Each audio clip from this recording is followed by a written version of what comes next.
wai su wannan dalilan ne yasa dole za su fito sai ba za su yi shi ba, saboda haka sanata Rabi Musa Kwankwaso hamma wani malami a Sokoto ya gaiga ya faɗi maganganu akan lokacin da mai girma sanata Rabi Musa Kwankwaso ya faɗa.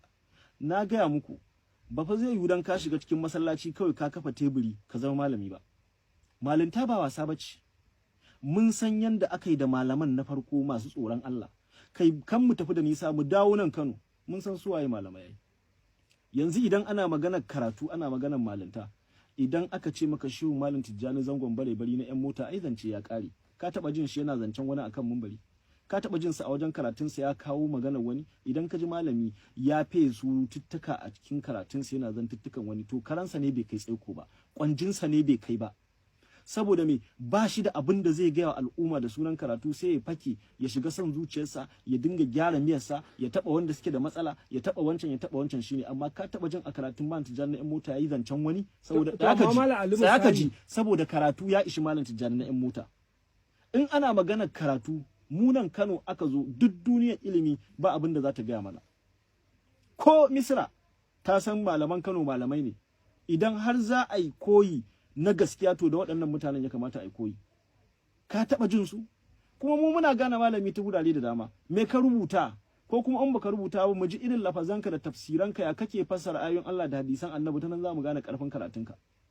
Yanzu idan ana magana ta gogewa da ƙwarewa, kai maganar sarkin yakin Shehu Usmanu, Ashek Marigayi Muhammad Nasir Kabara. In ana maganar karatu, waɗannan duk duniya malamai ne. Ka taɓa jin a zaɓuɓɓukan da aka yi suna rayu sun ce a zaɓuwa ne, kar a zaɓuwa ne? Kai wace gudunmuwar ka ba addini kawai za a kira ka da sunan malami? To amma ina ka bar amru bil tambayan dai, to ai al'amru bil ma'ruf wan nahyi anil munkari jahili baya yin sa. Dan ga ma na, to malaman tsaya ka, ba malamai bane, ina gaya ma ka kiyayi kiran su malamai. Yan siyasa ne, yan bukatar kai. Bari in karanta maka yanzu nan, zan gaya maka malamai. Na yi maka maganar Shehu Malam Tijjani yan mota Zangon Bare Bari. Kai ka san da aka yi ma'araka ilmiya da rudud tsakanin mutanen Madaba da mutanen Salga?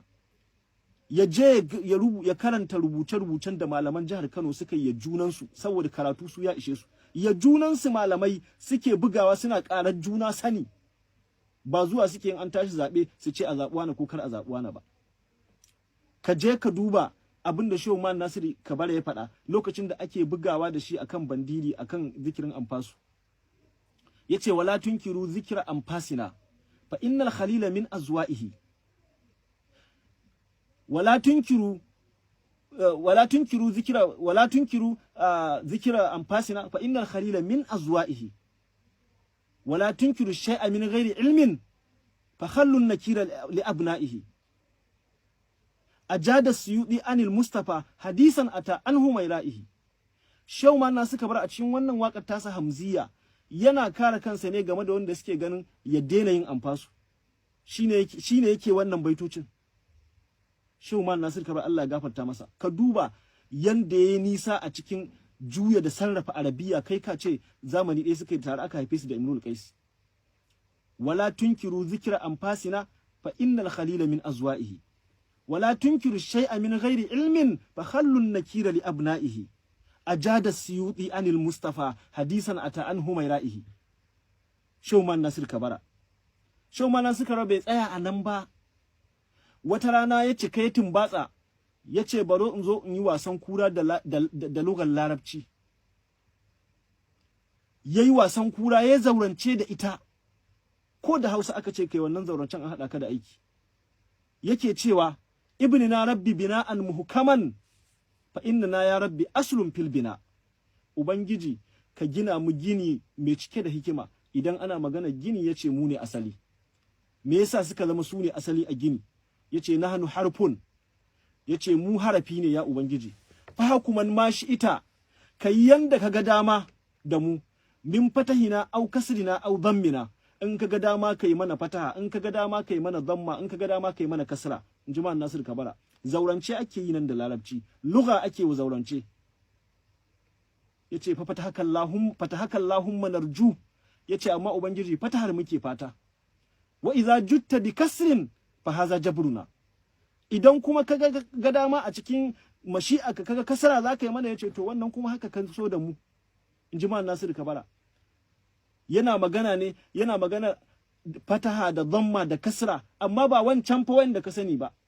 Ko ka isa kai zance ne ba harafi. Shi yasa yace na hannu harfun, yace mu ne harafi, fa kuma ma shi ita. Idan kana magana da kowane yare ka dauko harafi, ai kankin kanka in ka ga dama kai mai fataha, in ka ga dama kai mai kasra, in ka ga dama ka sa shi inda zaka sa shi dhamma. To yace amma mu ubangiji fatahaka Allahumma narju. Ka duba zaurance kai ka ce tare aka haife su da Imrul Qais Kindi. Yanzu tsaya, yanzu wannan duk duniya da wanda ta isa ta ce akwai duniyar ta isa ta ce ba malami bane. Malam ya fita daga zaurance da arabiya ya tafi cikin kundin sufanci kuma yace ainuna sabitatun fi ainihi qabla ainul aini kanat ainuna. Ku ina rubutunku za ku dame mu da surutu. Me shehu malam sani, me shehu Tijjani Zangon bare bari ya faɗa lokacin da shehu malam sani Kafinga suka yi fito na fito da wani da ra'ayinsu ya saba. Shehu malam sani Kafinga ya kura wancan, shehu malam Tijjani ɗan mota ya fito ya sabu waka. Ya sabu waka shehu malam Tijjani. A cikin wakar me yake cewa? Yake cewa man sha'a falyahtadi in kana wufika au in sha'a dhalla wa bitamwihi minhu baga. Inji shehu malam Tijjani na yan mota. Man sha'a falyahtadi in kana wufika wa in sha'a dhalla wa bitamwihi minhu baga. Inji shehu malam Tijjani na yan mota. Yace raddun nakiri abul faruqi man hasunat akhlaquhu jiyarun min waqti siba na baga. Shehu malam Tijjani da yake ban shehu malam Sani Kafinga. Ka san babban ɗansa shine Halifa Faruku, shi ma da Allah gafarta masa. Yake cewa raddun nakiri abul faruqi man hasunat akhlaquhu jiyarun min waqti siba na baga. Inji shehu malam Tijjani yan mota. Kun ji malamai na gaskiya, ku ina gudunmuwar da kuka bawa addini, ina gudunmuwar da kuka bawa lugha, ina gudunmuwar da kuka bawa mu'amala da rayuwar yau da kullum. Ku aikin ku kawai ku je ku an so kwangila ku yi tallar yan takara a baku kuɗi. To mamala Ali, wataƙila lokacin da ake waɗancan musaya ko kuma ake tasarrufi da harshe, matsalar al'ummar wataƙila ba irin matsalar yanzu ba ce. Yanzu abin da ake cewa malaman su za su kamo hannun al'umma ai su ba malamai bane ba, kuɗi ake shugaban da ya kamata su zaɓa na gari ba malamai bane wanda zai ceto ƙasar da halin tambaya ka bar ni in gama mana. Ba su suka kawo mana Buhari ba? Me suka ce da muka shiga halin da muka shiga? Shekaran jiya ne ina ji ko jiya na ji ka da wani daga gidan Abba Koki ya zo yana magana wai lokacin sanata Rabi Musa Kwankwaso ba. Dama Asadu Sunna shi ma ya faɗi wannan magana. To ina hadisin ma'aiki sallallahu alaihi wasallama da yace man ataka hinan aw arrafan, wanda ya je wajen boka ko wani mutum dan mai harkar duba ba za a karbi sallarsa ba ta kwana 40. Yaushe sunna ta juye ta zama duba kuma? Kamar ya a to ta akai suka san sanata Rabi Musa Kwankwaso lokacin sa bai ba? Wahayi ake musu, ba wahayi ake musu ba, dole ta hanyar duba za su sani. Yaushe kuma sunna ta juye ta zama duba? Yaushe sunna ta juye ta zama bokanci? Cewar lokacin sanata Rabi Musa Kwankwaso wannan sai dai in bokanci za ku yi. Ku daina kiran kanku ahlus sunna. Wannan maganar cewar lokacin sanata Rabi Musa Kwankwaso ba sunna bace, bokanci ne. Shi yasa nake tambaye su yaushe sunna ta juye ta zama bokanci. To amma siyasa ba zahiri bace malam.